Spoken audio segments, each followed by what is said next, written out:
Bien, nous allons reprendre nos travaux avec quelques minutes de retard, mais je ne doute pas que la précision de la durée d'intervention des intervenants de cet après-midi permettra de ne pas accroître ce léger retard que nous avons. Donc nous allons parler maintenant, dans ce troisième temps du colloque, des enjeux du développement des contrôles aux frontières européennes, c'est-à-dire nous allons enfin parler de ce dont nous parlons en fait à chaque débat depuis le début de ce colloque. Mais peut-être que maintenant nous aurons des questions sur les aspects institutionnels de l'agence Frontex dans les débats, qui sait. C'est une sorte de contretemps assez amusant. Mais, donc nous allons parler de ces questions. Dans un premier temps, sous un aspect finalement assez général, les différents types d'appréciations que nous pouvons avoir. Et puis dans un deuxième panel, nous aborderons la question de la responsabilité de l'agence Frontex sous les angles divers du droit international, du droit de l'Union européenne, droit de la Convention et droit national. Mais pour l'instant, quand on parle de l'enjeu du développement des contrôles aux frontières européennes, il faut d'abord s'entendre sur ce qu'est une frontière. Et c'est justement ce dont va nous parler Louis Humbert, en fait, l'agence Frontex au prisme du concept polysémique de frontière. Donc, bonjour à tous. Tout d'abord, comme les autres intervenants, sans être original, je tiens à remercier les organisateurs de ce colloque pour l'opportunité de m'exprimer ici. Donc, mon intervention, comme ça a été dit, vise à appréhender l'agence Frontex au prisme du concept polysémique de frontière. Ma réflexion part du constat que de nombreux juristes continuent à s'appuyer sur une définition juridique classique de la frontière, tout en ignorant les autres conceptions possibles et pertinentes de la frontière. En conséquence, je m'efforcerai ici de clarifier différentes conceptions de la frontière, de sorte à mettre en évidence certains des enjeux les plus fondamentaux dans les mutations contemporaines du régime du contrôle aux frontières. Je m'appuierai en particulier sur des travaux de la sociologie politique de l'international, en cherchant à déterminer si ces travaux résistent à l'analyse juridique, notamment concernant le cas de l'agence Frontex. Je laisse d'emblée de côté, je le dis, le volet retour du mandat de l'agence Frontex, puisque ici, il est question des enjeux du développement des contrôles aux frontières européennes. Toutefois, un certain nombre de choses que je vais dire s'appliquent également à la question, au volet retour du mandat de l'agence Frontex. Donc dans le reste du temps qui m'est imparti, je déclinerai mon propos en deux temps. D'abord, j'aborderai l'inadéquation d'une conception territoriale de la frontière en matière de contrôle migratoire et je proposerai une double conception alternative de la frontière. Ensuite, dans un deuxième temps, j'appliquerai ce cadre conceptuel au cas de l'agence Frontex afin de mettre en évidence les enjeux de la dernière réforme de l'agence et plus largement les enjeux de son mandat de longue date. Premièrement donc, explorons les différentes conceptions de la frontière et leur pertinence en matière de contrôle migratoire. Donc nous allons voir ici tout d'abord que la frontière au sens classique, c'est-à-dire la frontière territoriale, telle qu'elle est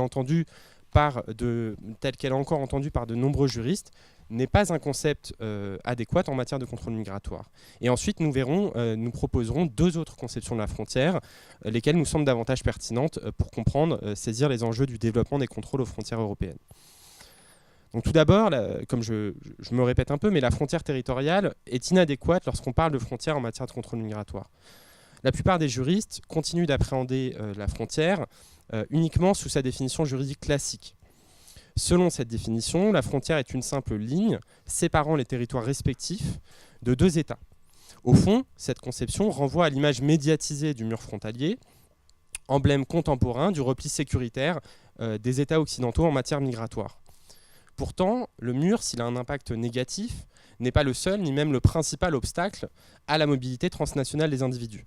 Le mur, en réalité, ne fait que masquer les dispositifs davantage sophistiqués imaginés pour contrôler la mobilité des individus.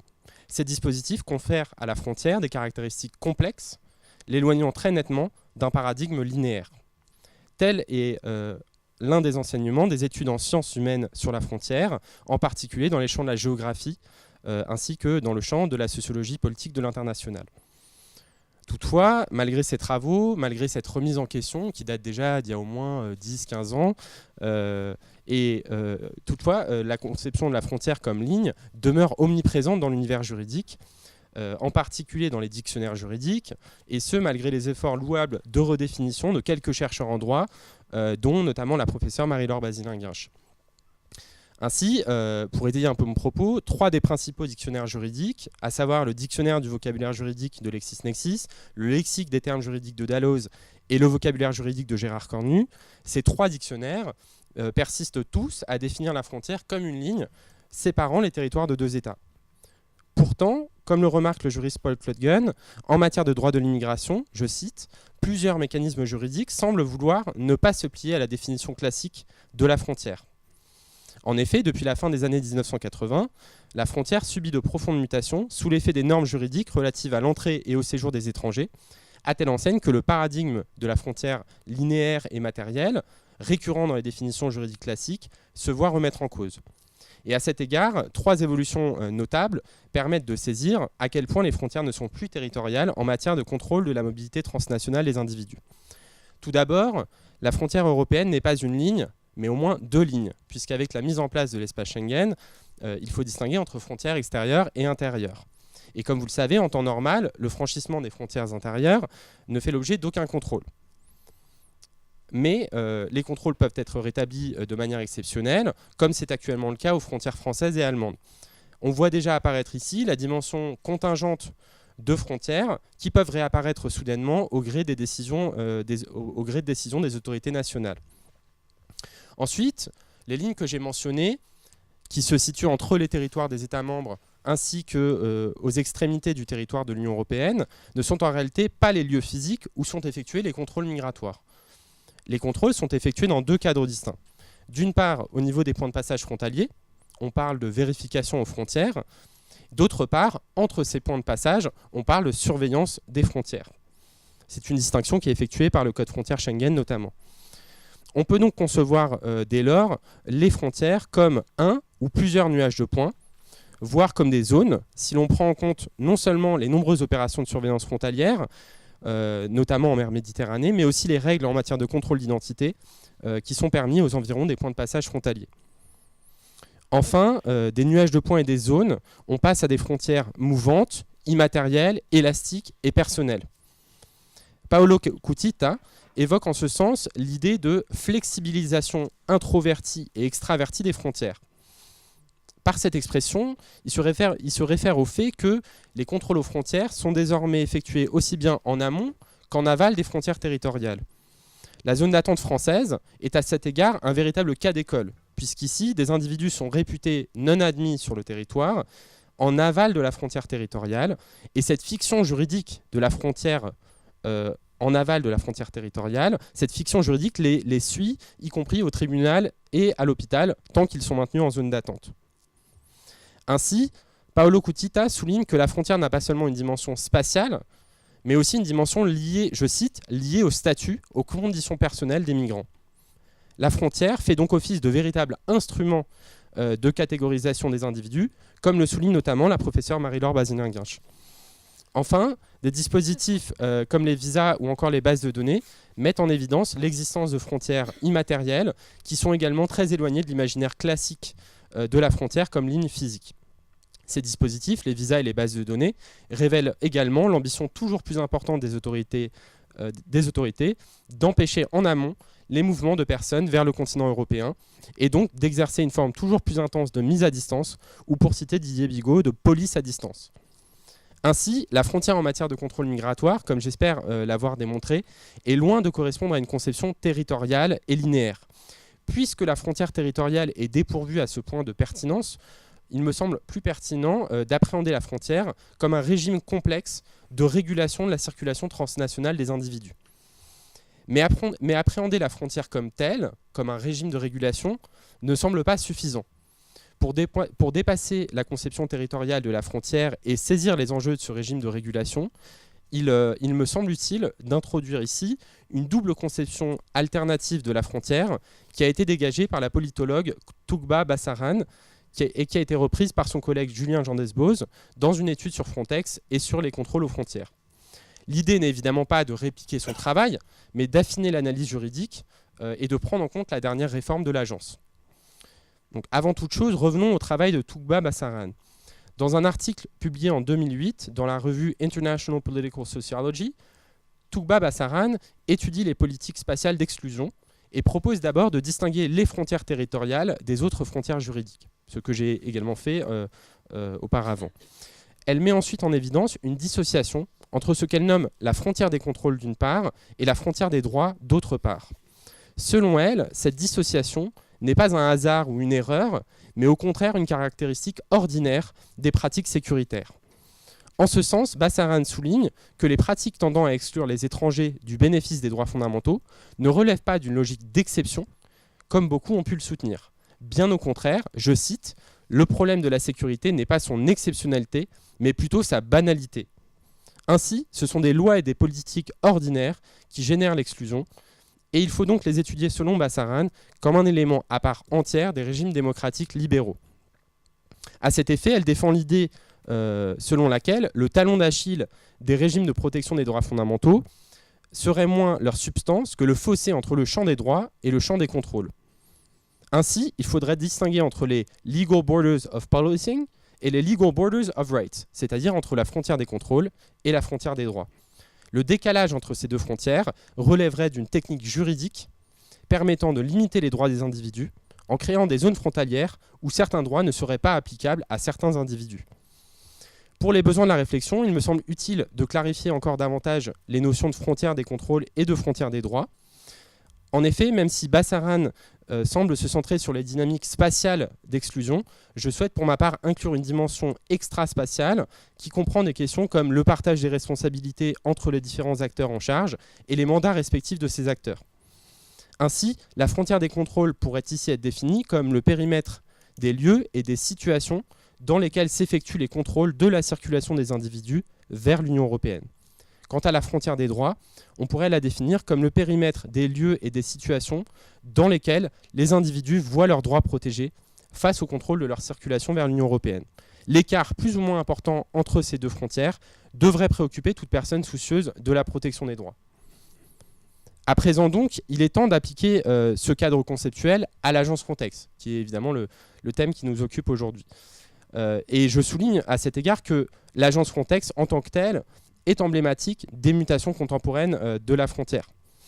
Pour des raisons de temps et de clarté, je centrerai ici mon propos sur le mandat général de l'agence en matière de contrôle aux frontières, en me focalisant sur les opérations et les interventions prévues par le règlement Frontex.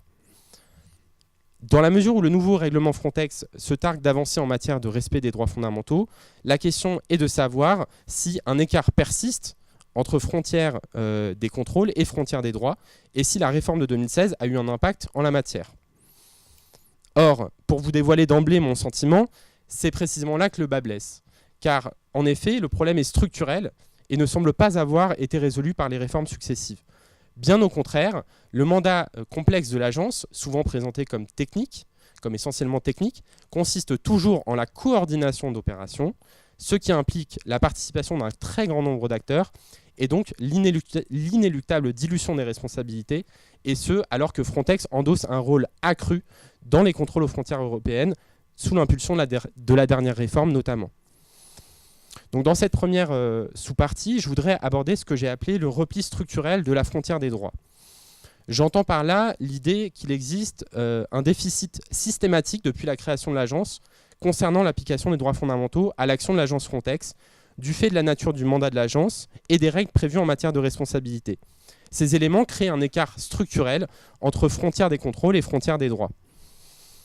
Il convient de rappeler en premier lieu que le mandat de l'agence est le reflet de la compétence partagée de l'Union européenne et des États membres en matière de politique migratoire, telles que le prévoient les dispositions pertinentes du traité sur le fonctionnement de l'Union européenne. D'ailleurs, l'article 5 du règlement de 2016 acte pour la première fois la responsabilité partagée de l'Union européenne et des États membres dans la gestion des frontières extérieures de l'Union. Pourtant, en réalité, l'agence continue à échapper très largement à toute mise en cause en matière de violation des droits fondamentaux. À croire que le partage des responsabilités concerne les seuls contrôles, la question des droits étant tout simplement évincée. En effet, si l'agence coordonne et finance de nombreuses activités, ce ne sont pas ses propres agents, mais bien les gardes aux frontières des États membres qui sont déployés sur le terrain. De plus, les opérations coordonnées par l'agence font intervenir divers acteurs, mais ce sont les autorités de l'État membre hôte, et parfois les équipes déployées agissant en son nom, qui demeurent responsables de prendre les décisions de refus d'entrée à la frontière, ainsi que les décisions d'éloignement du territoire. Concrètement, les gardes-frontières européennes peuvent donc être amenés à effectuer des activités sur le fondement de décisions administratives dont ils n'ont absolument pas la maîtrise. Ceci ne peut qu'interroger au vu des risques de refoulement de demandeurs d'asile vers des pays où ils pourraient se trouver en danger. Dans l'hypothèse de tel refoulement, qui serait tenu responsable? L'État membre hôte qui a pris la décision fondant le renvoi? L'État membre dont les gardes-frontières ont exécuté la mesure? Ou encore l'agence Frontex pour n'avoir pas coordonné l'opération de sorte à éviter ce type d'incident? Une autre difficulté tient au fait que le rôle de l'agence varie considérablement selon ses activités. Tantôt elle coordonne, tantôt elle finance, tantôt elle fournit une assistance, ou encore elle déploie et organise des opérations. Les textes définissant les missions de l'agence, cela ne nous aura pas échappé, sont extrêmement techniques. Le dernier règlement fait 76 pages. Les acteurs prolifèrent et la répartition des tâches n'est souvent pas claire, ou en tout cas très complexe et difficile à analyser. Dans ce cadre, on assiste à l'éclatement des règles et des procédures auxquelles sont soumis les gardes-frontières européens et l'agence Frontex. Sur le plan disciplinaire tout d'abord, quel que soit le pays où les gardes-frontières interviennent, ils demeurent soumis aux règles de leur pays d'origine, qui restent donc responsables de prendre à leur encontre des sanctions disciplinaires le cas échéant. En revanche, les gardes-frontières sont tenus de suivre les instructions de l'État membre hôte durant l'opération, en conformité avec un plan opérationnel élaboré au préalable, non seulement par l'État membre hôte, mais également par l'agence. En principe, les équipes déployées ne peuvent agir qu'en présence de gardes-frontières ou d'agents de l'État membre hôte. Toutefois, l'État membre hôte peut autoriser les membres des équipes à agir en son nom, et il peut même, avec le consentement de l'État membre d'origine, autoriser les membres des équipes à employer la force en l'absence de garde-frontières de l'État membre hôte, ce qui me semble assez préoccupant à vrai dire. Par ailleurs, les équipes de garde-frontières peuvent être autorisées à consulter les bases de données européennes, mais aussi celles de l'État membre hôte, ce qui pose là encore question au regard de la protection des données personnelles. En matière de responsabilité civile, l'article 42 du règlement prévoit que c'est l'État membre hôte qui est responsable des dommages causés par les gardes-frontières, sauf en cas de négligence grave ou de faute intentionnelle, auquel cas l'État membre hôte pourra se retourner contre l'État membre du garde-frontière responsable. En matière de responsabilité pénale, l'article 43 du règlement dispose que, je cite, « les membres des équipes sont traités de la même façon que les agents de l'État membre hôte en ce qui concerne les infractions pénales qu'ils pourraient commettre. » Enfin, l'agence Frontex pourrait théoriquement voir sa propre responsabilité extra-contractuelle engagée devant la Cour de justice de l'Union européenne. Mais encore faudra-t-il établir le lien de causalité entre le dommage allégué et l'action de l'agence elle-même. Or, d'une part, je l'ai dit, ce ne sont la plupart du temps pas ses propres agents qui sont déployés sur le terrain, mais ceux des États membres. D'autre part, l'enchevêtrement complexe des rôles assumés par les différents acteurs rendra sûrement très difficile l'imputation de la responsabilité à l'un des acteurs. Dans des contextes de surcroît de détresse, où il sera très difficile d'identifier la nationalité des gardes-frontières, et dans un contexte où des agents de différents pays peuvent participer à une même opération.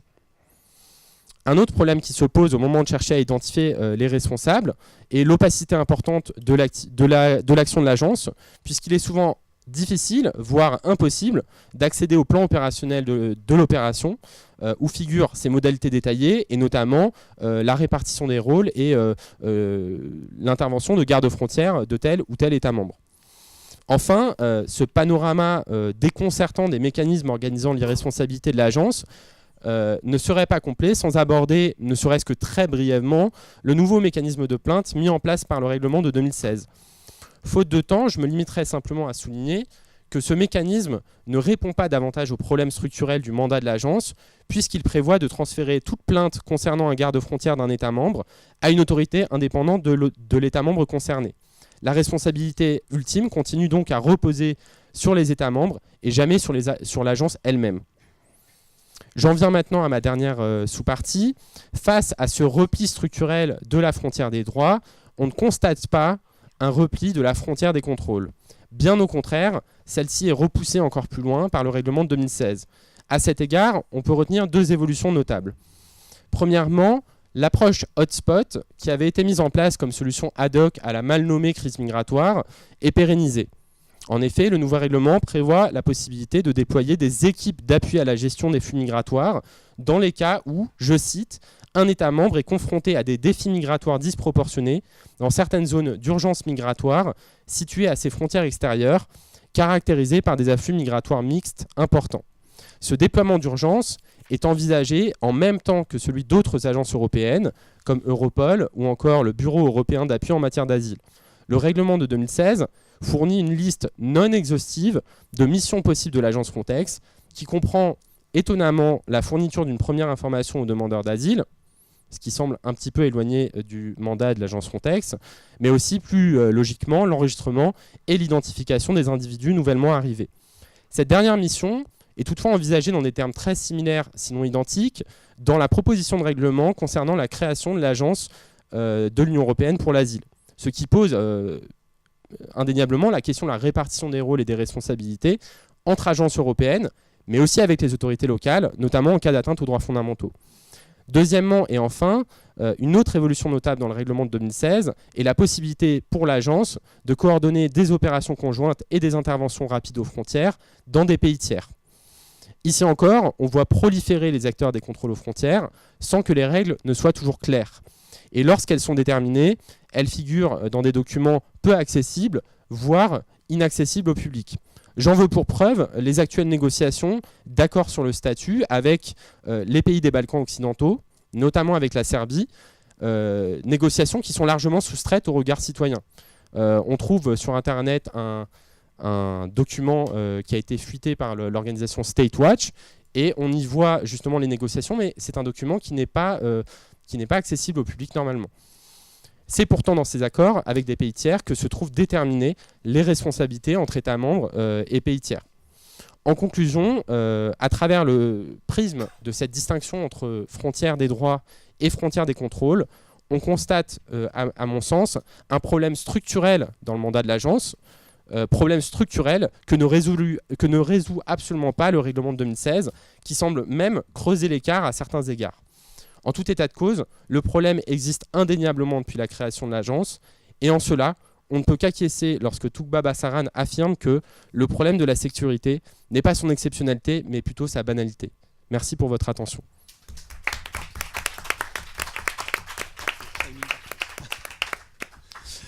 Merci beaucoup pour cette entrée en matière très intéressante sur les notions de frontières. C'est vrai que vous avez réussi à la fois faire un cadrage sur la notion tout en ouvrant des perspectives.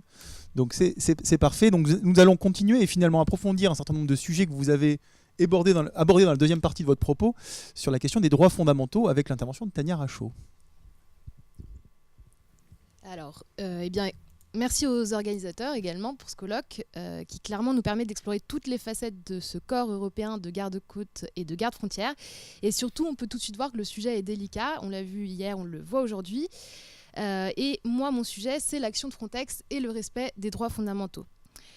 Pour savoir si la nouvelle agence prévoit une protection effective de ces droits fondamentaux ou s'il s'agit de name dropping. L'intitulé sous forme de question appelle une première réponse évidente. Clairement, pour ce qui est de la protection des droits fondamentaux, il s'agit de name dropping. C'est-à-dire qu'un terme ou une expression est utilisée, voire surutilisée, sans que cela ne corresponde à une réalité. Le règlement initial de 2004 ne contenait qu'une seule mention aux droits fondamentaux. L'actuel de 2016 en comprend plus de 60. Les termes droits fondamentaux sont présents dans 25 articles sur 80, mais cette quantité ne suffit pas pour constater un saut qualitatif. En réalité, ce n'est pas le règlement de 2016, d'ailleurs, qui insère la majorité des références aux droits fondamentaux, mais un règlement de 2011, qui introduit des instances au sein de l'agence qui servent de caution pour le respect des droits fondamentaux. Alors, il s'agit du forum consultatif, de l'officier aux droits fondamentaux et de la mise en place d'une stratégie en matière de droits fondamentaux qui existe tous toujours avec le règlement de 2016. Certains auteurs estiment à raison qu'il s'agit d'une coquille vide, et en effet, les pouvoirs de ces organes sont grandement limités et paraissent insuffisants en tout cas pour assurer une protection effective des droits fondamentaux. Alors le forum consultatif, qui comprend des ONG, a surtout un rôle de conseiller auprès du directeur exécutif. L'officier aux droits fondamentaux est un petit peu plus important. Il contribue à la stratégie en matière de droits fondamentaux, il reçoit les plaintes contre l'agence et il est consulté par le directeur exécutif en cas de suspension d'une opération pour violation de droits fondamentaux. En plus, l'agence envisage d'elle-même d'augmenter le rôle de cet officier pour assister aux différentes missions, surveiller et faire des rapports pour promouvoir la protection des droits fondamentaux au sein de Frontex. Mais ces deux organes n'ont aucun rôle décisionnaire, ce qui appuie l'aspect name dropping, qui daterait donc de 2011. La principale nouveauté en 2016 qui a été mentionnée, c'est le mécanisme de traitement des plaintes prévue en interne et dont la gestion revient à l'officier aux droits fondamentaux, avec des précisions à l'article 72 du règlement de 2016. Alors en pratique, il y a peu de choses à dire sur ce mécanisme, car comme il a été dit, le traitement aboutit en interne au pire à des sanctions disciplinaires, et sinon la plainte est juste transmise à une autorité nationale compétente. Le mérite que l'on pourrait éventuellement reconnaître au mécanisme, c'est la centralisation des plaintes et la réception, voire l'existence même de ce mécanisme. En plus, l'agence s'est fait imposer ce mécanisme contre sa volonté, qu'elle avait exprimée en réponse à une recommandation de la médiatrice en 2013. La médiatrice européenne suggérait alors la mise en place d'un mécanisme de traitement des plaintes internes et Frontex avait refusé, estimant que cela relevait de la compétence des États membres. Fabrice Leggeri, le directeur exécutif de l'agence, explique dans une interview récente de mars 2018, qui est disponible sur euractiv.com, que le respect des droits fondamentaux est une composante essentielle de la gestion des frontières et que Frontex est doté d'un mécanisme perfectionné pour enregistrer de potentielles violations. Alors, le terme qu'il utilise en anglais est advanced, mais bon, ça me semblait à peu près correspondre à perfectionner, et surtout ça me paraît un peu exagéré. Le mécanisme de traitement des plaintes, c'est la réception d'une plainte écrite par l'officier aux droits fondamentaux. Selon le site Frontex, la lettre de plainte ne doit pas suivre de règles formelles particulières, mais il est quand même préférable qu'elle ne dépasse pas 15 pages. Elle doit être écrite et envoyée dans l'année après le fait sous peine d'irrecevabilité. Limitation temporelle qui n'est pas prévue dans le règlement, mais en même temps, le règlement dit que l'officier aux droits fondamentaux vérifie la recevabilité de la plainte sans en préciser les critères. Le Forum consultatif a formulé ce reproche d'ailleurs dans un rapport de 2016. Il préconise de supprimer la durée limite pour déposer une plainte. Donc l'aspect name dropping semble se confirmer. Déterminer ensuite si une forme de protection des droits fondamentaux est tout de même prévue par l'agence est un peu plus compliqué.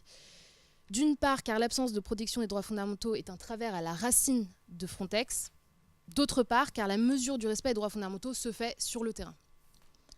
Alors, problème à la racine de l'agence, problème structurel, et je vais dans le même sens que Louis, Frontex a été pensé pour intervenir aux frontières, pour les surveiller, a été projeté un peu comme une police européenne des frontières, même si la réalité est plus modeste, évidemment. L'objectif principal, c'est donc une meilleure répartition des charges entre les États membres, à cause de la mise en commun des frontières externes.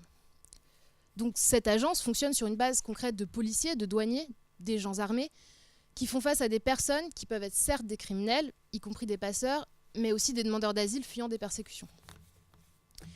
Le médiateur européen le souligne en 2012, il y a presque nécessairement des tensions entre l'intérêt légitime à contrôler l'immigration et l'exigence humanitaire d'offrir aux immigrants illégaux un refuge en attendant le traitement juridique de leur demande d'asile. Cette tension démontre qu'en réalité Frontex ne pourra jamais assurer une protection effective des droits fondamentaux car ce n'est pas sa mission. À mon avis, il faudrait dissocier les deux activités. D'un côté, lutter contre la criminalité et le terrorisme et de l'autre, l'accueil plus humanitaire des flux migratoires, flux qui sont la conséquence de situations précaires qui ont nécessité une fuite de personnes de leur pays, donc avec une potentialité de demandeurs d'asile qu'il ne faut pas refouler. Les policiers ou les douaniers ou encore les militaires, comme j'ai entendu ce matin, sont avant tout formés pour enquêter sur des infractions face à des délinquants, des criminels, même s'ils sont aussi formés pour soutenir des victimes. Leur rôle reste nécessaire, évidemment, parce que, surtout dans le contexte actuel, parce que le trafic d'êtres humains, en 2007, était la 3e activité la plus lucrative de criminalité. Pour autant, il faudrait, à mon avis, mettre en première ligne des humanitaires, des associatifs ou encore des agents d'autres organes de l'Union européenne. Ça pourrait être, par exemple, l'Agence des droits fondamentaux de l'Union européenne ou le Bureau européen d'appui en matière d'asile, à condition d'augmenter leur pouvoir en conséquence. Jean-Marc Sauvé a d'ailleurs fait cette proposition de transformer le bureau en véritable agence européenne pour l'asile, dotée de pouvoirs élargis. Des rapprochements existent déjà entre l'agence et le bureau, avec l'adoption en 2012 d'un programme de travail conjoint, indiquant d'ailleurs qu'ils peuvent se retrouver physiquement sur les mêmes terrains, mais c'est bien le bureau qui seconde Frontex et non l'inverse. Donc un problème, à mon avis, à la racine de l'agence, et l'autre question, c'est que la protection des droits fondamentaux se vérifie plus concrètement sur le terrain. D'ailleurs, sur le terrain juridique, la question de la confrontation entre Frontex et les droits fondamentaux se pose plus souvent sous l'angle de la responsabilité qui a été mentionnée et qui sera développée ensuite juridictionnellement.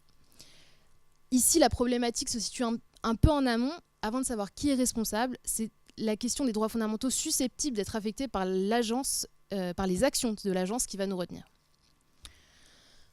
En dehors de toute réalité de terrain, il faut d'abord souligner que les documents de travail de l'agence font de plus en plus mention des droits fondamentaux. En 2016, seuls 2 objectifs concernaient les droits fondamentaux, contre 3 en 2017 et 6 pour le document de travail 2018-2020. Parmi ces 6 objectifs, l'agence pose comme objectif la création d'une culture des droits fondamentaux, ainsi que le bon fonctionnement du mécanisme de plainte, ou encore l'intégration des droits fondamentaux dans les formations. Mais tout de suite, cette bonne volonté peut être freinée par les réalités de terrain. Par exemple, au sujet des formations, l'ONG Access Info a signalé en novembre 2017 que sur 20 documents qu'elle s'était procurés sur la formation des gardes-côtes libyens, seuls 0,5% des informations concernaient les droits fondamentaux. Donc sur le fondement de ces sources, on peut dire déjà que l'objectif d'intégration des droits fondamentaux dans les formations Frontex n'est pas atteint. Pourtant, il existe un manuel spécifiquement sur la question de la protection des droits fondamentaux, supposé servir pour ces formations, édité par Frontex en 2013. Donc le plus simple pour s'intéresser aux droits fondamentaux et à leur éventuelle protection, c'est de piocher parmi les missions les plus symboliques de l'agence et d'étudier ce qui est prévu, tout en gardant quand même en tête que l'agence agit principalement au soutien des États membres. Donc ce qui peut nous retenir, c'est d'abord le rôle de premier contact que peuvent endosser les agents de Frontex ou les membres des équipes de Frontex, puis les outils de lutte contre la criminalité transfrontalière et le terrorisme, et enfin les opérations de retour. Dans la mesure du possible, j'essaierai de me projeter dans ces missions pour comprendre ce qui est prévu pour assurer une protection des droits fondamentaux. D'accord. Tout d'abord, les gardes-côtes et gardes-frontières de l'agence agissent aux frontières externes de l'Union, ce qui fait donc souvent d'eux le premier point de contact avec les ressortissants d'États tiers. Concrètement, alors ils peuvent se situer à la frontière terrestre, notamment dans les hotspots, par exemple avec l'opération Poséidon en Grèce, ou frontière maritime avec l'opération Indalo 2017 en Espagne, et donc la plus récente qu'on a déjà mentionnée, c'est Thémis, qui date du 1er février 2018 et qui concerne la mer et les hotspots. L'article 4 du règlement de 2016 indique que le Frontex assure le contrôle aux frontières par des mesures liées à la prévention et détection de la criminalité transfrontalière et le terrorisme, et des mesures liées à l'orientation des personnes ayant besoin d'une protection internationale. Le travail aux frontières consiste donc à procéder à des contrôles d'identité et à filtrer les ressortissants d'États tiers. On retrouve l'incompatibilité visée initialement. Comment une même personne peut avoir une approche humanitaire de protection et un regard suspicieux pour détecter un potentiel criminel? C'est une double mission qui me paraît assez incompatible. D'ailleurs, si le garde-frontière perçoit que la personne en face de lui a besoin d'une protection internationale, il le signale, le transmet aux autorités nationales et aux fonctionnaires du Bureau européen d'appui en matière d'asile. Dans le guide pratique d'accès à la procédure d'asile de 2016, l'agence assume ce dédoublement causé par ce qui est décrit comme des mixed migrations, c'est-à-dire que des personnes aux motivations différentes prennent les mêmes routes. Le guide prend soin d'ailleurs de préciser que le voyage se fait souvent dans des conditions humaines désastreuses et sous la coupe des passeurs. D'ailleurs, l'un des guides à destination des agents de frontières détaille comment les agents doivent être ouverts d'esprit pour remplir correctement leur mission d'orientation des personnes qui ont besoin d'une protection internationale. Le guide propose 10 étapes de premier contact, en indiquant d'ailleurs que les ressortissants d'États tiers peuvent être méfiants face à des uniformes en raison des mauvais traitements qu'ils auraient reçus dans leur pays d'origine. Alors, les 10 étapes conseillées sont donc d'abord d'être proactif, ce qui veut dire agir dans son cercle de compétences et proposer des actions, et c'est opposé à la réactivité qui peut être négative selon le guide, en réagissant à ce que l'agent ne peut pas faire au lieu de rechercher ce qu'il pourrait faire. Ensuite, l'agent doit observer l'environnement, le langage corporel, l'attitude du ressortissant d'État tiers et faire attention aux personnes vulnérables. Il faut que l'agent soit ouvert d'esprit, donc même si des automatismes peuvent légitimement exister, l'agent doit rester ouvert aux nouvelles situations. Il doit être respectueux, ne pas discriminer, ne pas juger sur l'apparence ni le comportement, réellement écouter ce qui est dit, utiliser un langage approprié et clair et une communication adaptée. Enfin, l'agent doit faire attention à son propre langage corporel.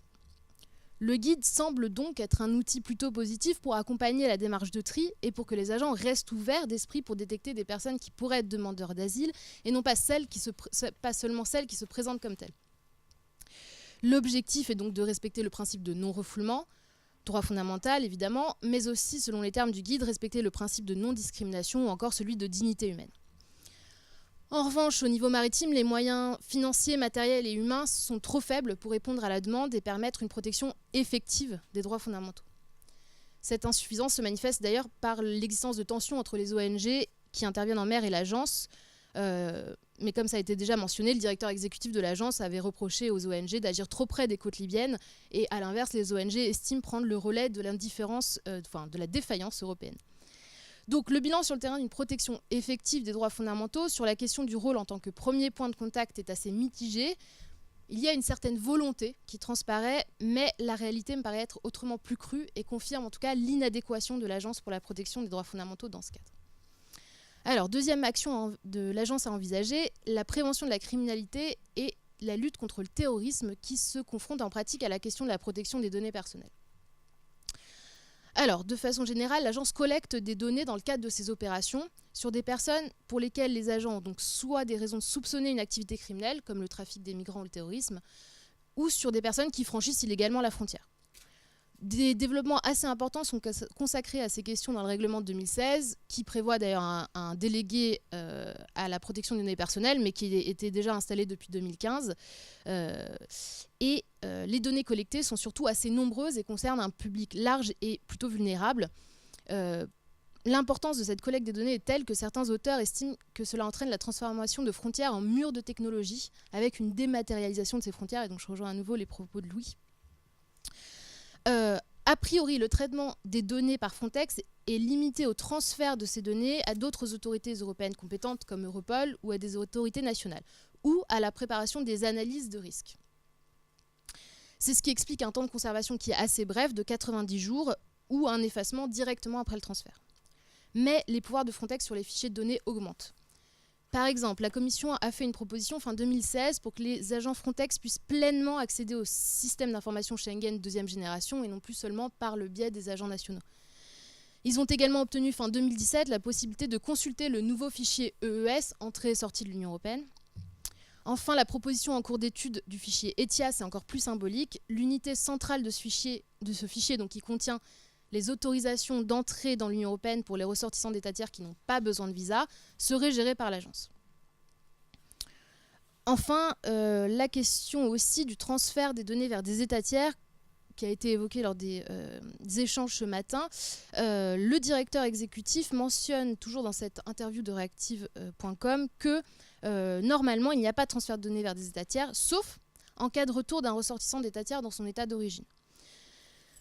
Il me semble que les choses ne sont pas si claires que ça et que les documents de travail mentionnent quand même les échanges d'informations.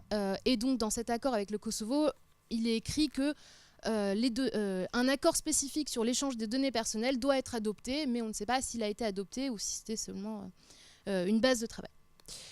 Donc, sur le terrain de la protection des données personnelles, ce sont des solutions assez classiques qui sont envisagées, un temps limité de conservation, un délégué, le rappel du principe général de protection dans le règlement de 2016. Néanmoins, la coopération avec les États tiers tempère un peu le propos, surtout en raison de l'absence de précision autour des échanges de données qui ont lieu entre l'agence et les États tiers. Troisième action de l'agence, les opérations de retour qui ont pour objectif de lutter contre l'immigration irrégulière. Les opérations de retour sont l'une des missions les plus importantes de Frontex. En 2017, elles ont concerné 14 000 personnes, ce qui est une très forte augmentation puisque, à titre comparatif, en 2015, il s'agissait de 3 500 personnes. Ce chiffre s'explique notamment parce que Frontex ne s'occupe plus seulement des opérations de retour conjointes, mais maintenant aussi celles qui ne concernent qu'un seul État membre. Un code de conduite sur ce sujet a été adopté par l'agence en octobre 2013 avec un article spécifique sur la protection des droits fondamentaux. Il est précisé que les opérations doivent se faire de façon humaine et qu'il faut assurer la sécurité de toutes les personnes qui sont du voyage, ressortissants d'États tiers comme équipage. Le guide rappelle la possibilité de suspendre ou de mettre fin à une opération en cas de violation persistante des droits fondamentaux. Cette option est reprise dans le règlement de 2016 à l'article 25, paragraphe 4. Le directeur exécutif peut arrêter de financer, suspendre ou mettre un terme à une opération après avoir consulté l'officier aux droits fondamentaux en cas de violation grave ou susceptible de persister de droits fondamentaux. Concrètement, l'organisation de retour de ressortissants d'États tiers qui se sont enfuis de leur pays, que ce soit pour des raisons politiques ou économiques, est complexe. A priori, ils ne veulent pas retourner dans leur état d'origine, donc faire leur possible pour éviter cela. La médiatrice européenne s'est d'ailleurs saisie de la question en 2014 en indiquant que par leur nature même, les opérations de retour ont la potentialité d'entraîner d'importantes violations des droits fondamentaux. Le Comité européen pour la prévention de la torture et des peines ou traitements inhumains ou dégradants du Conseil de l'Europe, le CPT, a rendu plusieurs rapports sur des opérations de retour vis-à-vis d'États membres du Conseil de l'Europe, mais qui étaient en pratique des opérations conjointes de Frontex. Donc, par exemple, dans un rapport du CPT de 2016 sur l'Espagne, le comité décrit les différentes façons par lesquelles les ressortissants d'États tiers sont menottés dans un même avion. Il démontre d'une part les différences techniques d'entrave qui existent d'un pays à l'autre, mais aussi et surtout que si des entraves sont nécessaires, c'est qu'on agit bien contre la volonté de quelqu'un et que le respect de ses droits fondamentaux n'est probablement pas la priorité. Un guide Frontex de 2016 concernant les opérations conjointes aériennes précise qu'elles sont faites sous le contrôle de l'officier aux droits fondamentaux. Mais les pouvoirs de cet officier sont encore une fois trop limités pour avoir un réel impact, puisqu'il doit surtout collecter des informations et observer, selon les termes du guide, si l'opération de retour est respectueuse des personnes vulnérables. Ce sera toujours au directeur exécutif de réagir éventuellement en consultant l'officier qui pourra leur témoigner. Enfin, la difficulté peut aussi tenir au retour de fait, c'est-à-dire aux interceptions en mer avec un débarquement dans un État tiers sans que les demandes potentielles d'asile ne soient étudiées. Alors, a priori, c'est ce qui est prévu par l'opération Thémis. Enfin, c'est l'État membre hôte, dans le cadre de l'opération Thémis, l'Italie, qui décide du lieu de débarquement des individus. A priori, parce que donc, les plans opérationnels globalement ne sont jamais automatiquement publiés, même s'ils sont donc accessibles sur demande apparemment. Les règles relatives au débarquement ont été mentionnées ce matin et l'article, donc je reprends juste l'article 4, paragraphe 2 du règlement 656-2014 qui indique que c'est bien l'État membre hôte qui peut envisager dans un débarquement dans un État tiers, particulièrement si l'interception a lieu en haute mer, à condition de tenir compte de la situation générale dans cet État tiers. Donc en pratique, c'est assez difficile de savoir ce qu'il se passe, mais on a entendu ce matin que ces débarquements dans des États tiers n'auraient apparemment pas lieu.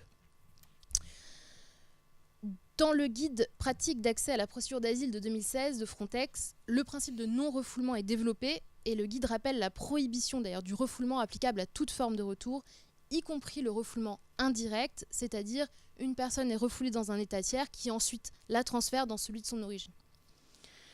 En matière d'opération de retour, donc, c'est assez difficile de déterminer s'il y a une protection des droits fondamentaux et surtout du respect du principe de non-refoulement parce qu'on ne voit pas ce qu'il se passe et on n'a pas accès aux plans opérationnels. Pour conclure, comment se traduirait en pratique une protection effective des droits fondamentaux ? Avec un accueil humain, respectueux du principe de non-refoulement, de dignité humaine, de non-discrimination, du respect du droit d'asile, de la protection de la vie privée, de la vie familiale, de la protection des données personnelles.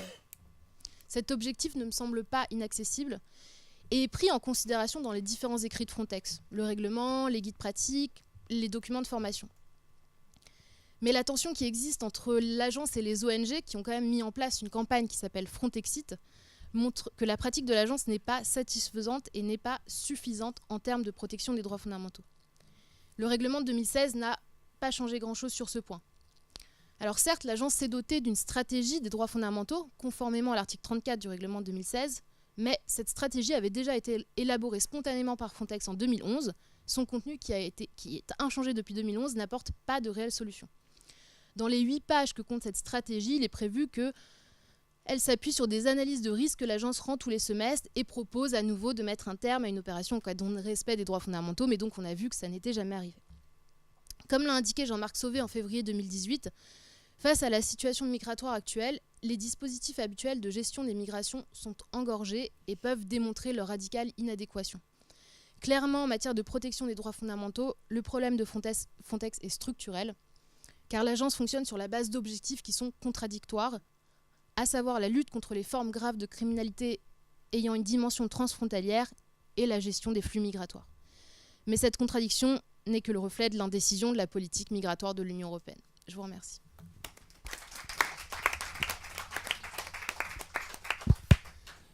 Merci beaucoup pour cette intervention très intéressante. En vous écoutant, je me suis dit qu'on aurait peut-être dû avoir aussi une approche historique sur la façon dont fonctionnaient ces contrôles avant Frontex en fait dans les États pour pouvoir comparer en termes d'effectivité des droits ce que tout ça aurait pu donner parce que voilà, en vous écoutant je me dis comment faire exactement effectivement et comment est-ce qu'on pouvait faire avant et merci de ne pas avoir trop abusé du crédit que vous avez puisque ça fait 7 ans que je vous rends une chronique avec une bonne semaine de retard, donc finalement vous avez une seule minute de retard à la fin de notre intervention, enfin ou deux, et donc c'était parfait.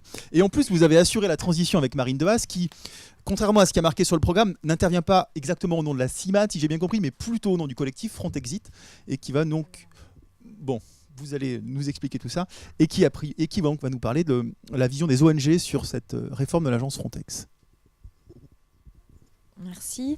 Donc moi, je suis responsable des questions européennes à la CIMAD et j'interviens aujourd'hui pour le compte du collectif interassociatif Frontexit, qui est un collectif de défense des droits des personnes en migration aux frontières extérieures, qui a été créé en mars 2013 et qui est composé de 19 associations de la société civile au nord, mais aussi au sud de la Méditerranée. Donc avec des associations qui ne sont pas situées en Europe, mais qui sont situées dans des pays qui font face justement aux conséquences des politiques migratoires européennes. L'objectif du collectif Frontexit, c'est d'informer le plus large public possible sur les dérives auxquelles donnent lieu les opérations de Frontex, en termes de droits humains, et également de dénoncer ces dérives auprès des responsables politiques. Donc vous l'avez compris, moi je ne suis pas une universitaire, du coup c'est aussi, je suis là en tant que militante associative, et du coup c'est aussi, ça va se voir aussi dans mon intervention. Peut-être pour commencer, redire que là, l'objet de mon intervention, ce qui m'a été demandé aujourd'hui, c'est de revenir sur les conséquences pour les ONG. Donc j'ai décidé d'axer mon propos sur 3 points différents qui, évidemment, ne sont pas seulement des conséquences pour les ONG, mais pour le mandat des ONG, qui est la défense des droits des personnes migrantes. Mais je vous invite évidemment à aller voir sur le site de la campagne Frontexit et puis sur le site du réseau Migrants Europe qui coordonne cette campagne avec Euromed Droit. Plus d'informations aussi sur la campagne et sur la critique qui est faite des actions de l'agence Frontex. Juste en introduction, redire pour poser un peu les choses avec les mots, en tout cas de la campagne et puis des associations qui travaillent sur ces questions. Et en rebondissant sur un article de Claire Rodier, qui est membre du réseau Migrants Europe, un article qu'elle avait écrit en avril 2016, qui s'intitule « Mais finalement, à quoi sert Frontex ?» Reposer aussi le fait qu'on est face à une agence qui existe depuis 15 ans, qui a vu ses moyens financiers et humains multipliés de manière exponentielle, avec, on l'a vu ce matin, un budget de 320 millions d'euros pour 2018. Et puis, pourtant, une agence qui n'a pas été capable d'anticiper ce qui a été appelé ou mal nommé la crise migratoire de 2015, que nous, on estime plutôt comme étant une crise des politiques migratoires européennes, et en fait, le constat de l'échec de 20 ans de politiques répressives contre les personnes en migration. Par ailleurs, ressouligner rapidement que le sauvetage, on en a bien parlé ce matin, mais c'est important pour nous de le redire, n'est pas une priorité de l'agence, et ce n'est pas nous qui le disons, c'est aussi le directeur exécutif de l'agence qui le redit. C'est simplement une obligation internationale en mer. Et puis aussi redire que malgré la surmilitarisation de la Méditerranée, les dernières années, on a vu le nombre de morts, de personnes mortes et disparues augmenter en Méditerranée, mais pas seulement. On a aussi des morts à Calais, on a aussi des morts à la frontière franco-italienne. Donc partout où les frontières sont fermées, on a un nombre de morts qui augmente. Et en tout cas, nous, en tant que société civile, on estime que c'est aussi une conséquence des politiques migratoires européennes et pas seulement du caractère sadique des réseaux de passeurs, comme on nous le répète. Mon intervention là, c'est une critique des politiques migratoires européennes de manière plus large. Il ne s'agit pas de simplement taper sur Frontex pour taper sur Frontex. L'idée, c'est de montrer aussi que Frontex, c'est le symbole d'une Europe qui, on l'a vu juste avant, qui confond depuis de nombreuses années politique d'immigration et politique policière, ou en tout cas police des frontières, et qui mêle de plus en plus la migration avec le terrorisme et la criminalité. Je vais revenir sur 3 choses différentes. La première, ça va être de revenir, mais de manière très concrète, parce qu'on vient de bien le creuser avec la précédente intervention, sur les mécanismes de consultation et de garantie des droits humains, à l'exemple de la Hongrie. Ensuite, je reviendrai sur justement l'opacité importante autour des activités de l'agence auxquelles nous, on fait face en tant qu'association de la société civile. Et puis, dans un dernier temps, de revenir justement sur la criminalisation des actions des ONG et de la société civile de manière plus générale. Donc, le premier point, donc je ne reviens pas sur les différents mécanismes qui ont été explicités juste avant. Simplement, je voudrais prendre l'exemple de ce qui se passe actuellement en Hongrie pour montrer que ces mécanismes de garantie des droits fondamentaux, malgré les alertes de la société civile et malgré les alertes, enfin malgré, on va dire, ces mécanismes qui existent et qui ont été utilisés, n'a pas permis en fait de résoudre la situation de violation des droits humains, en tout cas à la frontière hongroise. Nous, on était en Hongrie le mois dernier. La CIMAD a fait une mission d'observation en Hongrie et puis on avait fait une précédente mission en Hongrie l'année dernière avec le réseau Migr'Europe. Donc ça a permis de rencontrer de nombreux acteurs de terrain, d'aller voir aussi ce qui se passe à la frontière et d'aller voir ce qui se passe autour des zones de transit, qui sont des lieux qui ont été installés depuis 2015 pour filtrer les personnes qui arriveraient sur le territoire hongrois. Sans vouloir faire l'historique de ce qui se passe en Hongrie, parce que j'aurais pas le temps, mais peut-être redire que depuis 2015, on a eu la mise en place d'une double clôture électrifiée sur plus de 175 km et qui a fermé complètement le passage entre la Serbie et la Hongrie. Qu'on a des lois qui permettent aujourd'hui la détention automatique des demandeurs d'asile dans ces zones de transit, et puis qu'on a eu la légalisation de ce qu'on appelle les pushbacks, donc qui sont des sortes de refoulements à chaud vers la Serbie avec des actes de violence caractérisés, répétés et très graves. Donc voilà, ça c'est pour un peu le contexte. On a des violations des droits des personnes qui ont été dénoncées par un grand nombre d'acteurs de la société civile. J'en cite quelques-uns si vous voulez creuser. Il y a le Hungarian Helsinki Committee qui fait un énorme travail en Hongrie de défense des libertés et des droits de manière générale et particulièrement des personnes migrantes. Human Rights Watch, Amnesty International et aussi beaucoup MSF qui est présent en Serbie et qui soigne des personnes victimes de ces violences à la frontière. Alors, dès octobre 2016, on a une première alerte de l'officier des droits fondamentaux de Frontex pour alerter justement sur la situation sur place. Frontex qui, je ne l'ai pas dit, mais qui est présent dans le cadre d'opérations en Europe de l'Est, qui est présent en soutien et qui vient en soutien aux Hongrois dans la surveillance des frontières, même si ils ont un engagement humain assez limité sur place.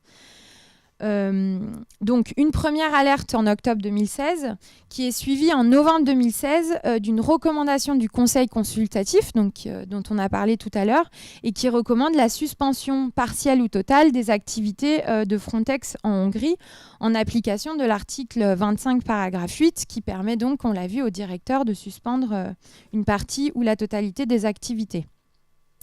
En mars 2017, on a une mission de l'officier des droits fondamentaux en Hongrie et une seconde série de recommandations à Frontex qui recommande à l'agence de suspendre ses activités en raison d'un risque de responsabilité partagée très élevé malgré un engagement de l'agence limité sur place. On a également des courriers, différents courriers de la société civile et d'un membre du Parlement européen qui s'inquiètent des violations des droits humains sur place.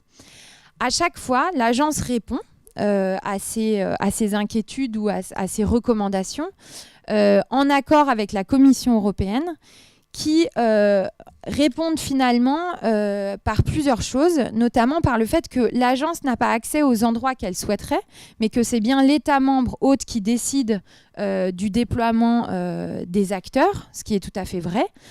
qu'il y a peu d'incidents qui ont été rapportés officiellement et qu'il n'y en a pratiquement aucun ou un qui n'a pas eu de suite impliquant des membres déployés par l'agence Frontex, donc que l'agence n'est pas responsable des violations qui s'y passent, et que par ailleurs sa présence va permettre entre guillemets de minimiser les risques, puisque quand des agents de Frontex seraient présents, il y aurait moins de violations des droits, ce qui est aussi vérifié sur le terrain.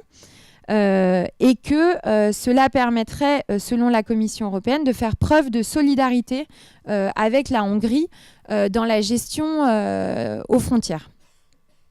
Ce qui est intéressant, c'est que quand on discute avec des acteurs de terrain qui connaissent très bien le fonctionnement à la frontière, mais qui voient aussi et côtoient chaque jour des personnes en migration, c'est qu'il y a des très grosses pratiques de corruption à cette frontière et que les gardes-côtes hongrois, de manière régulière, laissent passer certaines personnes en collusion avec des réseaux et que, comme par hasard, c'est à chaque fois que ce ne sont pas des patrouilles mixtes, mais que ce ne sont que des gardes-frontières hongrois.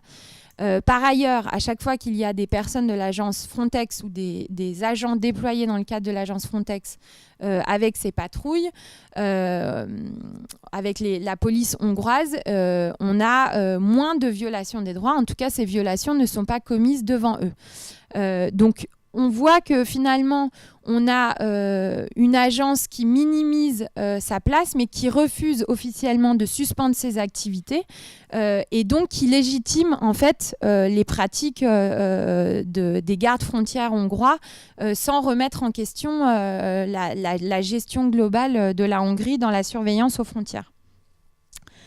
Le deuxième point que je voulais aborder, je vais être un petit peu plus rapide, c'est sur l'accès à l'information.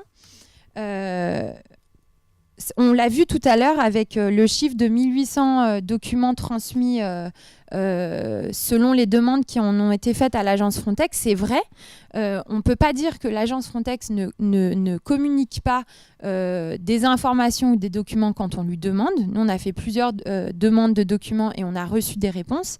Par contre, ce qu'il faut souligner, c'est qu'on reçoit qu'il y a une documentation qui est énorme, qui est vraiment substantielle et qui est du coup dans laquelle des informations importantes vont être noyées sous un flot d'informations très techniques et très difficiles à décrypter. Nous, il nous faudrait vraiment des personnes qui soient à plein temps pour pouvoir décrypter les documents, les règlements de l'agence Frontex. Par ailleurs, on a aussi des difficultés à rencontrer l'agence quand on fait des missions d'observation sur le terrain. Pour preuve, quand on s'est rendu en Hongrie, on a fait plusieurs demandes et on a toujours été renvoyé à Varsovie. Il n'a pas été possible de rencontrer quelqu'un en Hongrie sur le terrain. Sur je crois qu'il y a des journalistes dans la salle donc, qui pourront témoigner, mais en tout cas, les journalistes, nous, qu'on connaît, qui ont mené des enquêtes là-dessus, et quand on lit des articles, on voit aussi que les réponses qui sont faites aux journalistes, soit elles sont stéréotypées avec un discours très lissé, dans lequel d'ailleurs le directeur de l'agence excelle, ou alors plutôt des réponses qui sont très vagues, mais qui ne répondent pas directement à la question.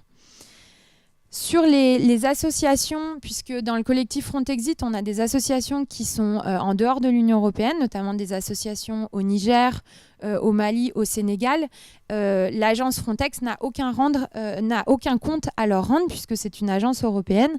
Et du coup, on voit des associations qui défendent le droit des personnes qui sont impactées directement par les opérations de Frontex et par les politiques migratoires européennes plus générales, mais qui ne peuvent pas se retourner vers l'agence pour obtenir des informations. Et puis la dernière question aussi qui est très importante, Louis l'a dit tout à l'heure, c'est pour les personnes migrantes et pour les personnes victimes des violations des droits. Ce qu'on observe sur le terrain, c'est que c'est très difficile pour ces personnes d'identifier qui est Frontex et qui ne l'est pas. Alors maintenant, il y a l'obligation de porter un brassard et de s'identifier lors de l'entretien, mais c'est vrai que pendant des opérations de sauvetage, c'est très difficile, ou même à la frontière serbo-hongroise, les personnes, elles vont identifier que c'est des forces de l'ordre, parce qu'il y a un uniforme, etc. Mais c'est pas toujours évident d'identifier si c'est un garde national. Ouais. ou si c'est un garde de l'agence Frontex. Très rapidement sur cette deuxième partie, avant de finir sur la criminalisation, c'est aussi se poser la question et remettre un peu en perspective la production d'analyses techniques très avancées que produit l'agence Frontex et la production des chiffres, notamment les fameux chiffres de franchissement irrégulier aux frontières, qui sont complètement instrumentalisés et utilisés par les États membres de l'Union européenne et par l'Union européenne pour mettre en place des politiques répressives. Donc là-dessus, ce n'est pas neutre. Des discours, des analyses techniques et des chiffres, ce n'est jamais neutre. Et c'est ça qui est important de aussi remettre en perspective. Comme quand on parle, par exemple, des accords de travail avec des États tiers, ça a forcément des implications politiques. Voilà, sans même parler du discours, je l'ai dit tout à l'heure, qui mêle en permanence terrorisme et migration. Et nous, le service après-vente de décryptage et de travail de sensibilisation de la société et de l'opinion publique sur les préjugés et les amalgames, il s'en trouve encore plus difficile. Ma dernière partie, très rapidement, c'est sur la criminalisation des actions de la société civile. On en a un petit peu parlé à plusieurs moments. Ça a beaucoup touché les ONG qui interviennent en Méditerranée.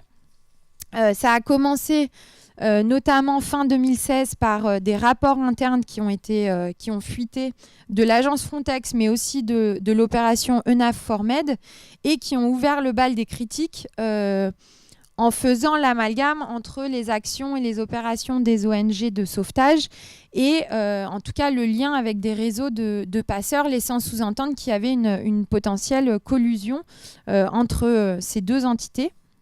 Et puis, suite à ces critiques qui sont sorties, donc c'était fin 2016, on a vraiment eu un emballement de la machine avec la feuille de route de la Commission européenne en 2017 qui a préconisé à l'Italie de rédiger un code de conduite pour les ONG. Je ne sais pas ce que vous comprenez par code de conduite, mais moi, code de conduite, j'entends qu'on sous-entend largement qu'elles se comportent mal, qu'elles ne respectent pas la loi et qu'il faut les remettre sur le droit chemin, alors que la plupart des obligations qui sont contenues dans ce code de conduite, elles étaient déjà respectées par les ONG intervenant en mer, notamment sur le fait de publier leur financement, leur position et de détailler exactement leurs opérations.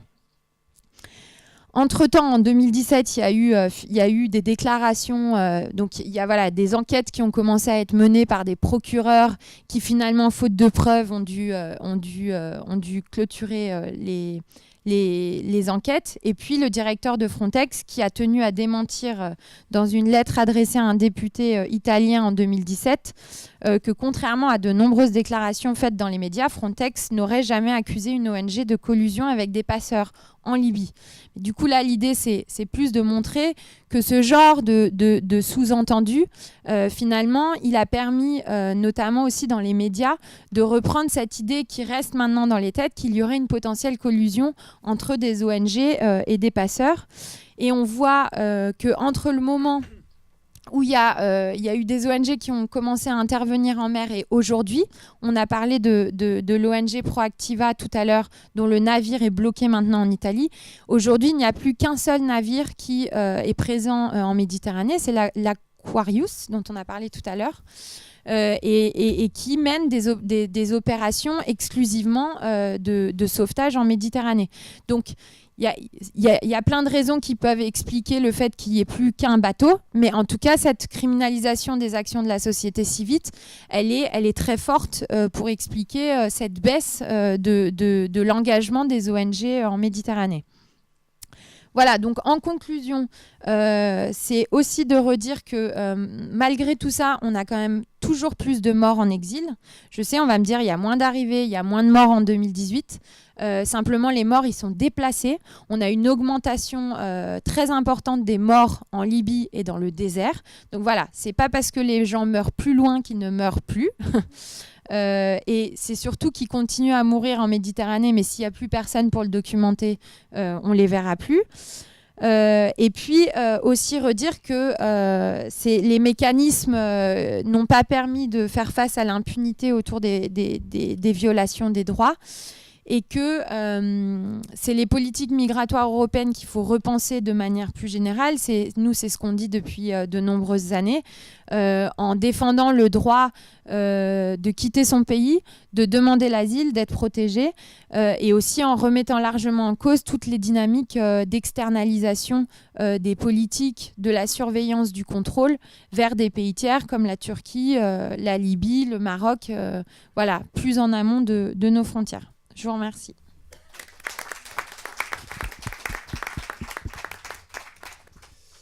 Merci beaucoup. Et vos réflexions à la fin me font pas. Enfin, je pense qu'on peut les prolonger en considérant qu'à mon avis, certains États membres sont parfaitement conscients que qu'il faut, enfin, de leur point de vue, à mon avis, ils essayent de s'efforcer à faire en sorte que les migrants meurent loin des yeux des opinions publiques, pour que ça soit quelque chose dont on ne parle plus dans les États. Et c'est clair qu'il y a pour un certain nombre d'entre eux une stratégie de ce genre et qui est en train de se mettre en place au travers de l'externalisation des contrôles migratoires. Ça paraît assez évident, parce que les opinions publiques occidentales s'intéressent à ce qui se passe devant chez elles, mais pas beaucoup plus loin, malheureusement. Et je ne sais plus avec qui on en parlait tout à l'heure, mais c'est vrai que par exemple ce qui se passe en Australie, on n'entend jamais parler, alors que c'est c'est bien pire que ce qui peut se passer en Europe, mais comme c'est très loin. Bien. Nous allons passer maintenant à la question du contrôle non juridictionnel, c'est-à-dire quels sont les différents mécanismes qui existent au sein de l'Union européenne mais qui ne font pas appel à un juge pour contrôler l'action de cette agence Frontex. Laetitia Guillou. Merci Romain. Alors, je vais vous parler effectivement du contrôle non juridictionnel exercé sur Frontex, et plus particulièrement, je vais vous parler des zones d'ombre du contrôle non juridictionnel exercé sur Frontex, histoire de ne laisser planer aucun doute sur l'orientation de mon propos, même si, comme chacun sait, il n'y a pas d'ombre sans lumière. Alors, le règlement 2016-1624 du 14 septembre 2016 a considérablement développé les missions de Frontex, comme en témoigne la liste détaillée des tâches qui lui sont confiées par l'article 8 de ce texte. En cela, il s'inscrit dans une tendance continue et les changements intervenus en la matière ont déjà été abondamment commentés. Pour ma part, je n'y reviendrai donc pas. En revanche, ce développement des prérogatives de l'agence dans un domaine qui peut être à juste titre considéré comme sensible, je crois que le contexte du colloque l'a démontré, celui de la gestion des frontières et de la lutte contre l'immigration irrégulière, implique un renforcement parallèle du contrôle exercé sur cette dernière. D'ailleurs, le 14e considérant du règlement de 2016 l'affirme, les missions et compétences élargies de l'agence devraient être contrebalancées par des garanties renforcées en matière de droits fondamentaux et une responsabilité accrue. Cette problématique s'inscrit en outre dans le cadre plus général des questions suscitées par les délégations de compétences normatives aux agences de l'Union européenne. En effet, si la mise en œuvre des politiques de l'Union européenne par des agences a pu être justifiée par un double impératif d'efficacité d'une part, en raison de la rapidité de leur action, et de légitimité d'autre part, en raison de leur indépendance, il me semble que leur développement suscite aujourd'hui des critiques en raison d'une certaine opacité de leur fonctionnement et de leur composition, des risques de dessaisissement des instances politiques, sans oublier l'absence de contrôle démocratique, pour reprendre des propos du professeur Basilien Guinche. Je plaisantais de Claude Lohmann. Ainsi, l'exigence de responsabilité qui s'impose notamment aux agences dans l'Union européenne et donc à Frontex ne s'épuise pas dans la mise en œuvre d'un contrôle juridictionnel. Elle impose également l'instauration d'autres mécanismes de contrôle administratif, budgétaire, démocratique et plus largement politique. L'enjeu sous-jacent est non seulement d'assurer une légitimité à l'agence, alors si tant est que ce soit possible, laquelle implique que son action s'exerce en conformité avec la protection des droits fondamentaux, mais aussi la légitimité de l'Union elle-même. Et plus généralement, il s'agit de contribuer à la lutte contre son déficit démocratique, thématique qui est d'ailleurs bien plus proche de mes sujets de recherche habituels. L'objet de cette intervention consiste donc à déterminer si, à la faveur de la réforme entreprise par le règlement de 2016, un tel renforcement du contrôle non juridictionnel est effectivement intervenu. Cette question invite donc non seulement à analyser les différentes modalités de mise en œuvre de ce contrôle, lequel présente de multiples facettes, mais aussi à examiner l'efficacité de ce dernier, la quantité des dispositifs instaurés n'étant pas nécessairement gage de leur qualité. Or, à l'étude, il s'avère que ces différents mécanismes revêtent des caractéristiques qui tendent à empêcher ce contrôle d'atteindre les buts qui lui sont assignés, en raison donc de la persistance de nombreuses zones d'ombre. Ainsi, j'aborderai donc dans un premier temps l'organisation duale de ce contrôle, qui constitue en quelque sorte l'ombre double de Frontex, avant de souligner son efficacité discutable dès lors que les assemblées parlementaires restent, elles, dans l'ombre. Alors, en ce qui concerne l'organisation duale de ce contrôle, il convient de rappeler que Frontex demeure marqué par un compromis ou une ambiguïté fondamentale qui a d'ailleurs été soulignée à plusieurs reprises entre d'une part la dimension intergouvernementale qui imprègne sa composition comme la mise en œuvre de ses missions et d'autre part la vocation intégrative qui lui est assignée puisque son objet consiste à réaliser une gestion intégrée des frontières. Cette ambiguïté se manifeste d'ailleurs, et ça a été rappelé, dans les appréciations divergentes qui ont été faites de l'impact du règlement de 2016 par la doctrine. En effet, si certains estiment que ce règlement constitue un important pas vers une progressive européanisation de la gestion des frontières extérieures, pour d'autres, il ne s'agit que d'une fiction juridique. Autrement dit, cette création n'a rien à voir avec un corps européen qui remplacerait les gardes-frontières nationaux. Ce compromis ou cette ambiguïté explique néanmoins, à mon sens, pourquoi le contrôle exercé sur l'agence s'exerce d'une part au niveau national, en ce sens que chaque État dispose d'un droit de regard sur cette dernière, et d'autre part au niveau européen, où plusieurs organes et institutions interviennent dans la mise en œuvre de ce contrôle, et c'est donc sur ces deux échelons que je vais m'attarder. Un contrôle donc renforcé, exercé au niveau des États. La prégnance des États membres au sein de l'agence se manifeste en effet de différentes manières. Tout d'abord, les États sont majoritaires au sein du conseil d'administration, comme en témoigne l'article 63 du règlement, qui prévoit que le conseil d'administration est constitué d'un représentant de chaque État membre et de 2 représentants de la Commission, auxquels s'ajoutent les représentants des pays associés. Or, le conseil d'administration exerce, et ça a été aussi rappelé, un rôle central au sein de l'agence, comme en témoigne cette fois l'article 62 du règlement de 2016, puisque l'intégralité des lettres de l'alphabet sont nécessaires pour énumérer la liste des fonctions qui lui sont dévolues. Le conseil d'administration dispose ainsi de pouvoirs de nomination. Il nomme par exemple le directeur exécutif de l'agence sur la base des propositions de la Commission et après avis du Parlement. Il peut également le révoquer et c'est également lui qui désigne le fameux officier aux droits fondamentaux dont on a précédemment entendu parler. En outre, parmi les multiples compétences décisionnelles qui lui sont confiées, c'est le conseil d'administration qui adopte les décisions relatives à la réalisation de l'évaluation de la vulnérabilité des États membres ou bien encore la stratégie technique et opérationnelle pour la gestion européenne intégrée des frontières, autant de compétences décisives pour le fonctionnement de Frontex. Par ailleurs, ce sont bien les États qui mettent à disposition de l'agence les gardes-frontières et autres agents nationaux compétents en vertu de l'article 20. Et de plus, la même disposition prévoit que c'est le conseil d'administration qui décide des profils et du nombre total des gardes-frontières et d'autres agents compétents à mettre à la disposition des équipes du corps européen de garde-frontières et de garde-côtes. Or, je l'ai rappelé, les États sont majoritaires au sein de ce dernier. Alors, cette prédominance des États au sein de l'agence s'explique. Elle s'explique à double titre. En premier lieu, en tant qu'agence de l'Union européenne, Frontex intervient dans la mise en œuvre d'une compétence d'exécution qui appartient en principe aux États membres en vertu de l'article 291, paragraphe 1 TFUE.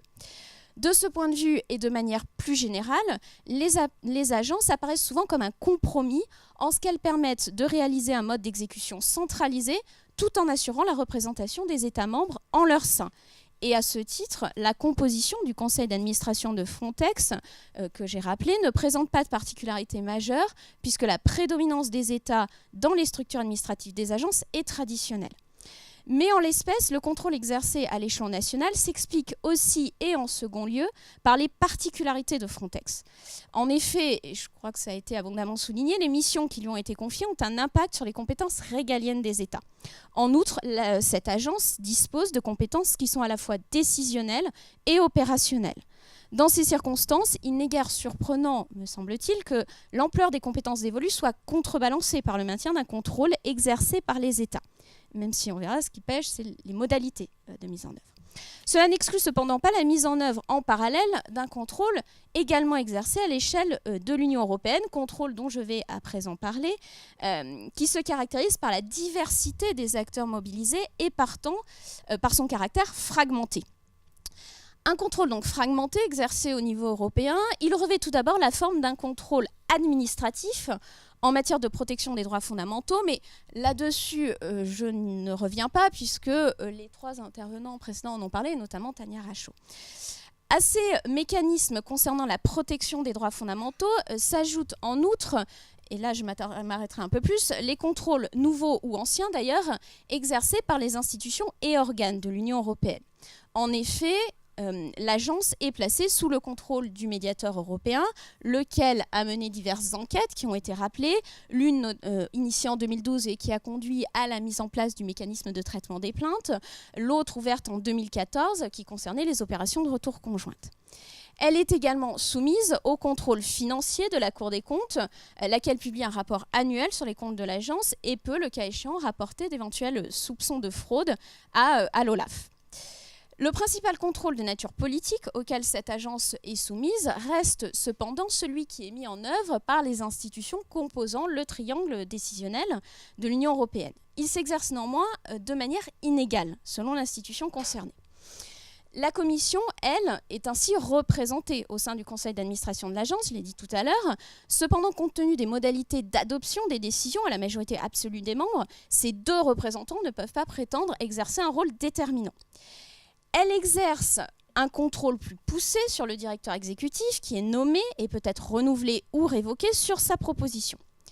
Elle est aussi, comme le Parlement européen et le Conseil, destinataire de plusieurs documents, tels les programmes de travail annuels de l'agence, ainsi que les résultats de l'évaluation de la vulnérabilité. En outre, c'est sur proposition de la Commission que le Conseil peut adopter, sur le fondement de l'article 19 du règlement de 2016, la décision qui définit les mesures d'atténuation des risques devant être mises en œuvre par l'agence en cas de carence d'un État, mesure qui a été évoquée à plusieurs reprises au cours des 2 dernières journées. De plus, si l'État ne coopère toujours pas, c'est encore et toujours la Commission qui peut déclencher la procédure prévue à l'article 29 du règlement dit Code frontières Schengen, la procédure de rétablissement de contrôle aux frontières. Le Parlement, quant à lui, a vu son rôle renforcé, c'est vrai, dès l'adoption du règlement de 2016, ce règlement ayant été adopté sur la base de la procédure législative ordinaire et non plus sur le fondement de la procédure de consultation, comme ça avait été le cas précédemment. Ainsi, selon les termes mêmes de l'article 7 du nouveau règlement, l'agence est responsable devant le Parlement européen et le Conseil. De fait, le Parlement est bien, comme les 2 autres institutions, destinataire de plusieurs documents établis par l'agence. De plus, il est informé des arrangements de travail conclus par l'agence avec les organisations internationales ainsi qu'avec les pays tiers. Par ailleurs, il rend désormais un avis sur la nomination du directeur exécutif. L'ensemble de ces prérogatives s'ajoute au contrôle budgétaire qu'il exerçait déjà sous l'empire des dispositions antérieures, que ce soit lors de l'adoption du budget ou dans le cadre de son pouvoir de décharge. Le Conseil, enfin, conserve un droit de regard sur l'agence qui est responsable, donc devant lui comme devant le Parlement, et puisqu'il est aussi donc destinataire des documents qui sont transmis aux autres institutions. Mais surtout, c'est lui qui, face à une situation aux frontières extérieures nécessitant une action urgente, adopte les fameuses mesures d'atténuation des risques et exige de l'État membre concerné qu'il coopère avec l'agence dans la mise en œuvre de ces mesures. En effet, les États ont refusé que cette décision soit prise par la Commission, comme cela a été prévu dans sa proposition initiale, au risque que le mécanisme d'ailleurs ne reste en définitive inappliqué.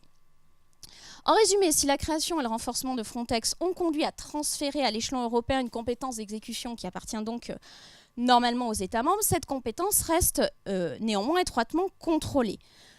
Pourtant, en dépit de leur multiplicité, ces mécanismes ne parviennent pas à atteindre leur but, et c'est donc l'objet de ma deuxième partie.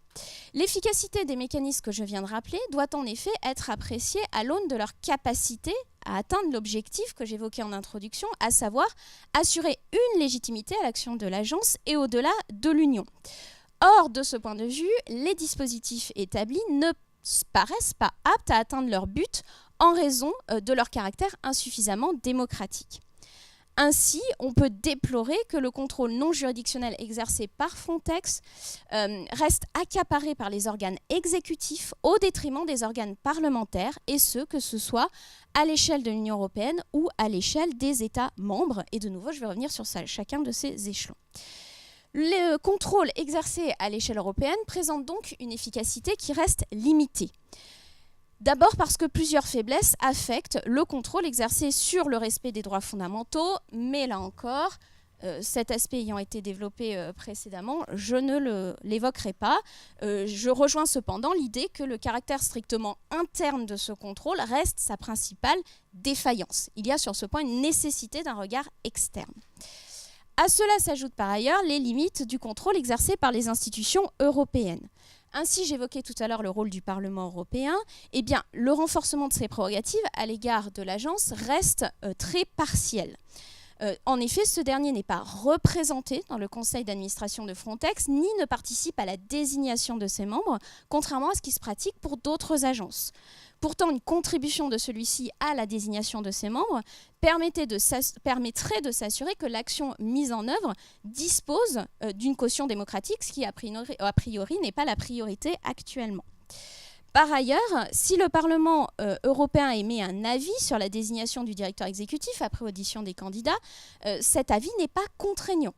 Tout au plus est-il prévu que si le conseil d'administration décide de nommer un candidat autre, il informe le Parlement européen sur la manière dont son avis a été pris en compte, ou plutôt me semble-t-il sur la manière dont il n'a pas été pris en compte. Par ailleurs, le Parlement européen qui est exclu du pouvoir de nomination l'est tout autant du pouvoir de décision. En effet, s'il est, comme je l'ai rappelé, régulièrement informé d'un ensemble de documents établis par l'agence et de décisions adoptées par elle, il ne participe pas à leur élaboration.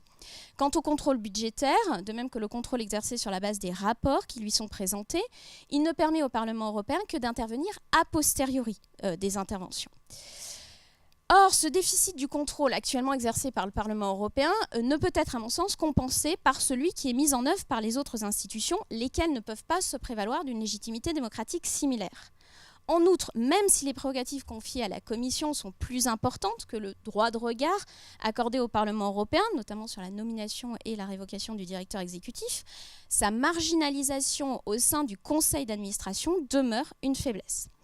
Quant au contrôle exercé par le Conseil, qui est pour le coup un peu plus poussé, il ne fait que s'ajouter à celui individuellement exercé par les exécutifs nationaux et peut être soumis aux mêmes critiques que je vais donc à présent évoquer sur le rôle exercé par les États. Alors, le contrôle exercé par les États peut être en effet contesté. Alors, certains auteurs, considérant que la multiplication des contrôles a pour effet de diluer la responsabilité de l'agence, plaident pour une plus grande communautarisation à la matière. À mon sens, une centralisation du contrôle à l'échelle européenne n'est ni possible ni souhaitable pour deux raisons, que j'ai d'ailleurs rappelées tout à l'heure. D'une part parce que l'agence intervient dans la mise en œuvre d'une compétence d'exécution qui appartient aux États, et d'autre part parce que la gestion des frontières continue de relever d'une compétence et d'une responsabilité partagée. Pour autant, les modalités nationales de contrôle mises en œuvre pourraient et devraient être améliorées. Les modalités actuelles de représentation des États au sein du conseil d'administration de l'agence soulèvent en effet des difficultés au regard des missions qui sont exercées par Frontex, qu'il s'agisse par exemple de l'élaboration de l'analyse des risques dont les États doivent tenir compte lorsqu'ils planifient leurs activités en matière de retour, ou bien encore de l'évaluation de la vulnérabilité, qui en vertu de l'article 13 peut conduire le directeur exécutif à formuler une recommandation exposant les mesures à prendre par l'État concerné. En effet, ces missions présupposent une indépendance de l'agence vis-à-vis des États membres qui ne correspond pas à la réalité institutionnelle. On peut dès lors, me semble-t-il, émettre des doutes, d'une part sur la capacité de Frontex à contraindre véritablement les États en la matière, mais surtout et à l'inverse, sur la capacité de ces derniers à exercer un contrôle extérieur sur l'agence. Il semblerait donc plus opportun, à mon sens, de développer sur Frontex un contrôle par les parlements nationaux plutôt que par les exécutifs nationaux. Actuellement, un tel contrôle n'est certes pas inexistant. Les assemblées nationales produisent leurs propres rapports sur les activités menées par l'agence. Il reste néanmoins tributaire des dispositions des droits nationaux en la matière. En effet, les parlements nationaux sont absents du règlement 2016-1624, à l'exception de la référence qui est faite au fait que le projet de règlement leur a été transmis, ce qui correspond aux nouvelles prérogatives qui leur ont été confiées par le protocole numéro 1 sur le rôle des parlements nationaux dans l'Union européenne, c'est-à-dire le mécanisme d'alerte précoce.